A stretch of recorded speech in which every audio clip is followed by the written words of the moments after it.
Bonjour à toutes et à tous et bienvenue à ce nouveau Good Morning Market. Nous sommes le mardi 26 octobre 2021. Alors, tout d'abord, il n'y a pas eu de vidéo hier. Je suis malade, je suis en train de me rétablir. Donc, on va commencer la semaine des Good Morning Market aujourd'hui. On va, comme d'habitude, décrire le contexte de marché d'abord sur le vieux continent, avec des indices qui commencent fort et un sentiment qui s'est renforcé grâce notamment aux résultats robustes, résultats du troisième trimestre, mais également l'annonce d'un rachat d'actions par HSBC. Par ailleurs, on notera que le secteur aérospatial le secteur aérien, a été pénalisé par une vague inattendue des cas de Covid en Chine, ce qui a pesé sur toute l'industrie du voyage. Voilà pour l'Europe, mais également la Chine. Aux États-Unis, le S&P 500 et le Dow Jones ont atteint de nouveaux sommets historiques. Le Nasdaq a atteint un plus haut, a atteint des niveaux qui n'ont pas été revisités depuis la mi-septembre.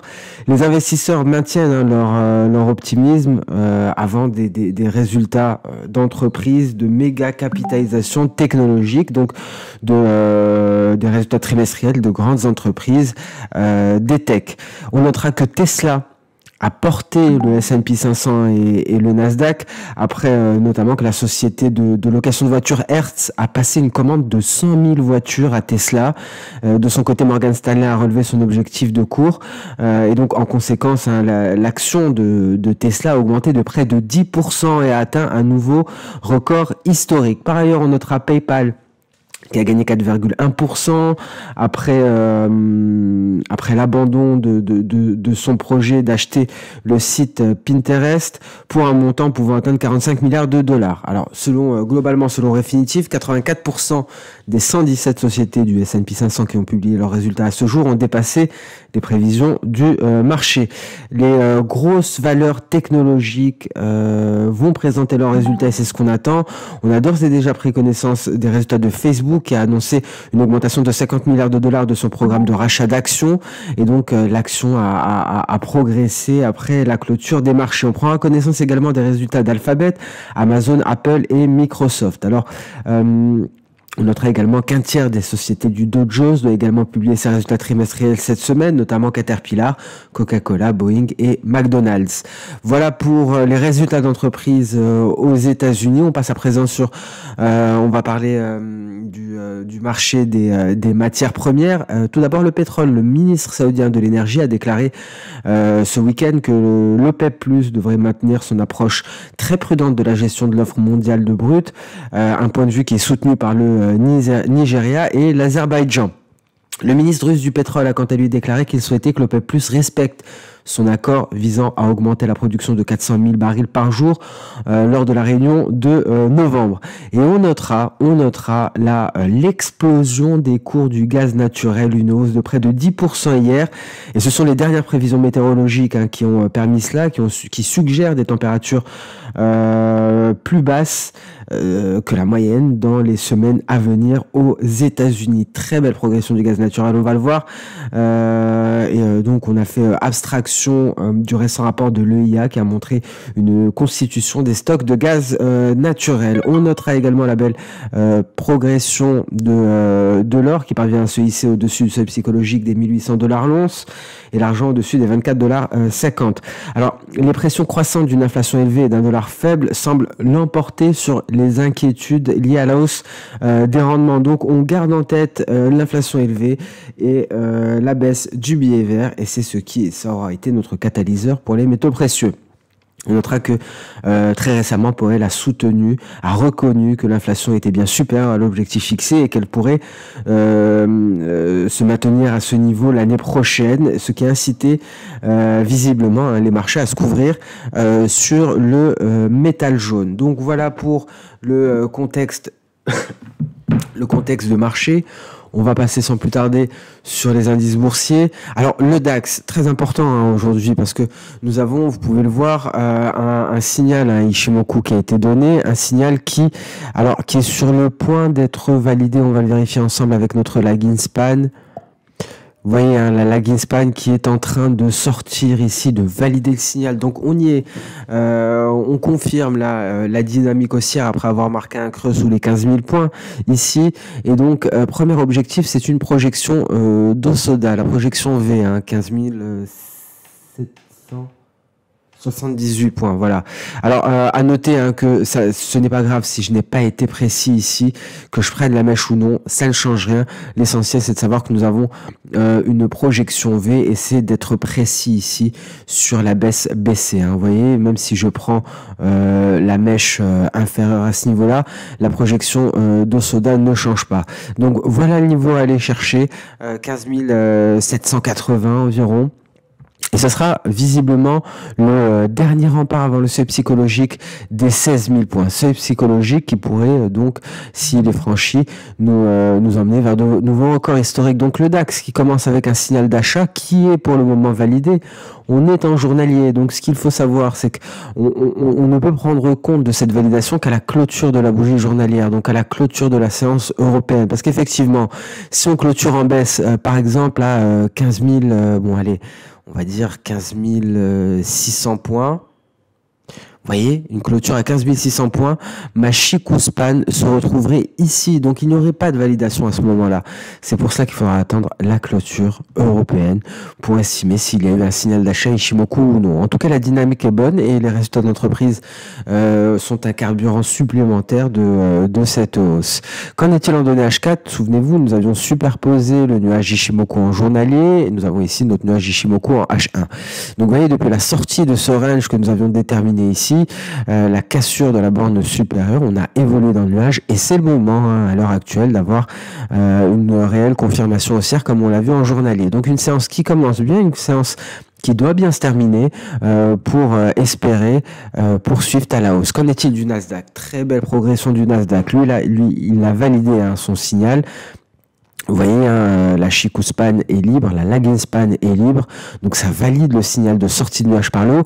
Alors certes, ici, hein, comme on peut le voir, et ça peut nous servir de leçon hein, pour le DAX, on est sorti du nuage il y a quelques jours de cela, et la validation n'est intervenue que maintenant. Vous voyez comme on a longé le nuage. Et donc, il faut garder en tête ce scénario, parce qu'effectivement, on pourrait se replier, aller chercher cette SSB avant de valider par la suite, dans quelques séances, le signal d'achat. Donc un signal d'achat qui pourrait ne pas intervenir sur le DAX dès aujourd'hui, à l'image du Nasdaq. Mais en tout cas, le Nasdaq l'a fait, le Nasdaq continue de le faire et le Nasdaq se dirige vers ses records historiques. Hein, nous avons parlé de ces catalyseurs, ces entreprises qui ont porté le Nasdaq, mais également le S&P 500. Alors, en données H4, ça ne nous donne pas grand-chose de plus.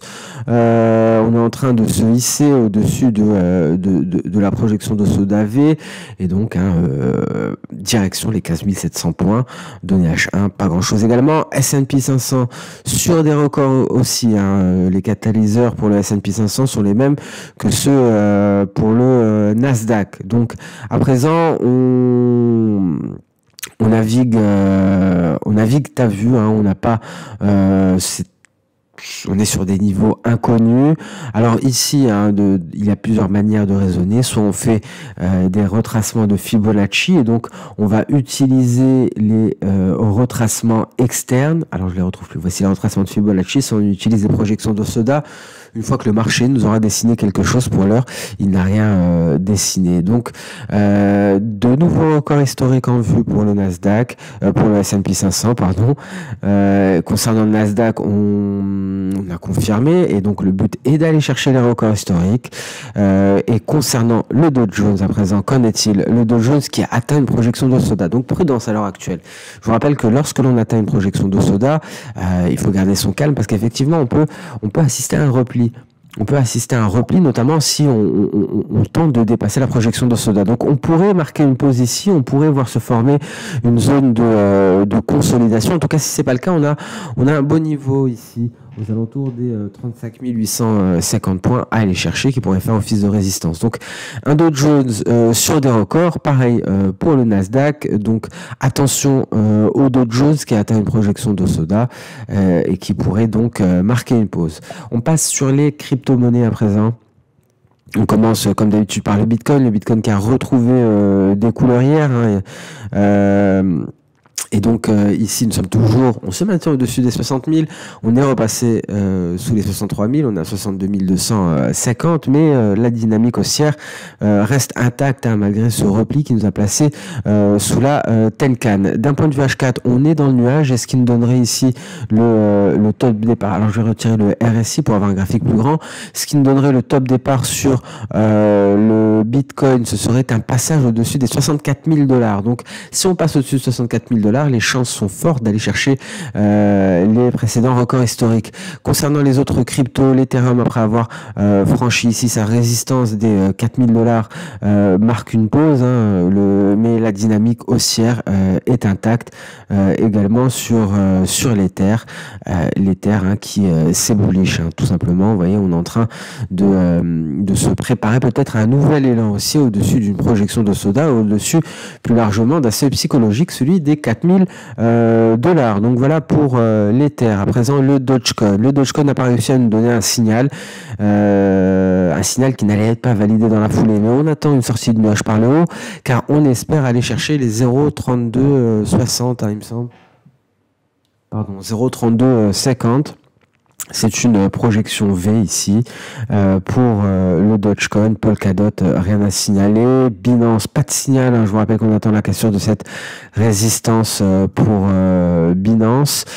Cardano dans le nuage. Ripple sur le point de sortir du nuage. Ripple, ça pourrait être intéressant très prochainement.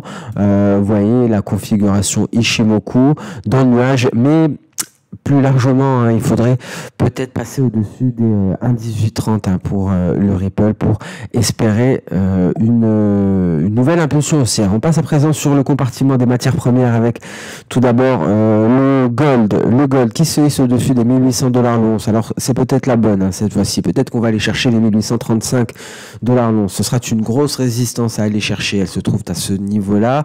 En tout cas, on a un signal Ishimoku qui nous a été donné par la sortie du nuage par le haut, signal Ishimoku qui a été validé par la lagging span. Donc d'un point de vue Ishimoku, tous les voyants sont dans le vert. D'un point de vue intraday, hein, rien à signaler. On tente un pullback ici vers le seuil psychologique des 1800 $ l'once, précédent sommet de court terme. Le pétrole WT, un pétrole WT à 83 $55 qui est en train de consolider à ce niveau-là. Vous voyez comme on est extrêmement proche du second objectif théorique de ce drapeau. On en avait parlé au début de cette formation. Hein. Nous avions un drapeau, deux objectifs théoriques, le rouge et le jaune. Le rouge a été atteint, il est à 77,85 $. Et à la cassure, hein, souvenez-vous, au franchissement de nuage, le second objectif paraissait assez fou. Hein. Les 88,70, ça paraissait un objectif assez fou. On en est tout proche. À l'heure actuelle, hein, on est à 5 $ le baril de cet objectif. Donc c'est assez impressionnant ce que nous a fait le pétrole WTI.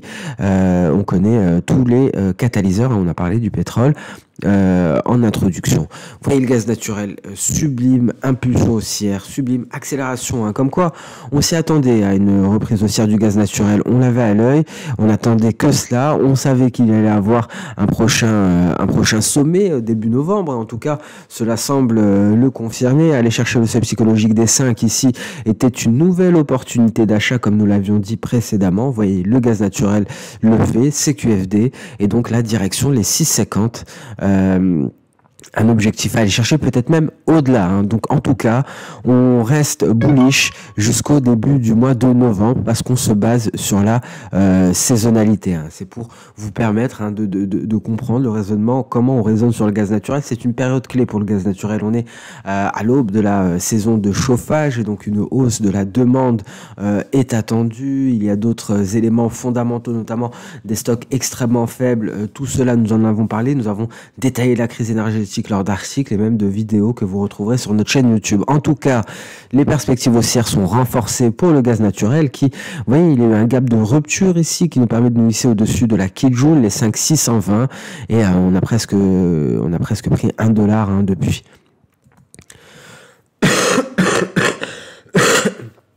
Pardon, excusez-moi. On passe à présent sur le copper. Le copper qui est toujours au-dessus des 10 000 $ à la tonne. Configuration que nous avons détaillée également. On n'a toujours pas atteint un E. Ah, alors je viens de bouger, je vais essayer de le replacer. Voilà. On n'a toujours pas atteint un E qui est aux alentours des 10 700 $. Des perspectives d'un point de vue technique qui restent haussières. Configuration que l'on suit de très près. C'est une configuration que l'on a accompagnée depuis ici la formation du point B. Lorsque le point B a été formé dans cet intervalle de 26 périodes depuis la formation du point A, cela nous a mis la puce à l'oreille et vous voyez ce qui a suivi. Toutes les conditions ont été respectées. On reste bullish également sur le copper. On passe sans plus tarder sur le compartiment sur le marché d'échange, pardon, avec un dollar qui rebondit. On a eu, alors ici on est en hebdo, c'est une configuration que l'on suit également, c'est un double creux, figure de retournement de tendance, un retournement de tendance qui ne serait confirmé bien entendu qu'en cas, d'un point de vue Ishimoku, de sortie du nuage par le haut, c'est la confirmation ultime que l'on attend. Donc, vous voyez le billet vert qui a rebondi sur les 93 450. Ici, ce sont tout simplement les sommets du 31 mars. Rendez-vous les sommets du 2 novembre à présent, les 94 350. Un billet vert donc qui va devoir en donner H4 franchir son nuage. Vous voyez comme cette projection de Soda a maintenu les cours. On a consolidé dans cette zone après avoir atteint la projection de Soda et à présent, vous l'avez compris, on en sort par le haut. Donc, c'est une première indication de reprise haussière. La seconde indication clé à surveiller sera la sortie du nuage par le haut. Donc, ici, quel est le niveau pour le billet vert? Ce sont les 94.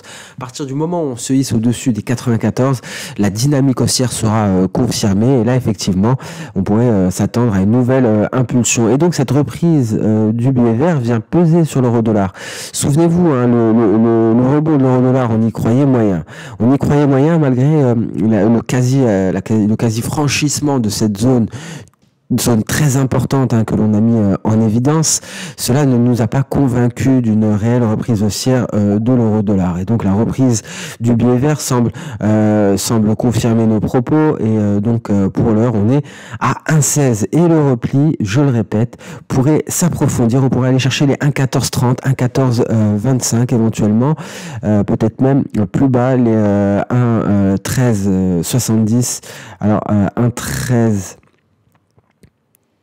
Un 13,70 environ pourrait être un objectif, mais en tout cas, vous voyez, comme effectivement, il faut avoir une vision de moyen terme et donc ne pas se laisser berner par une tentative de rebond.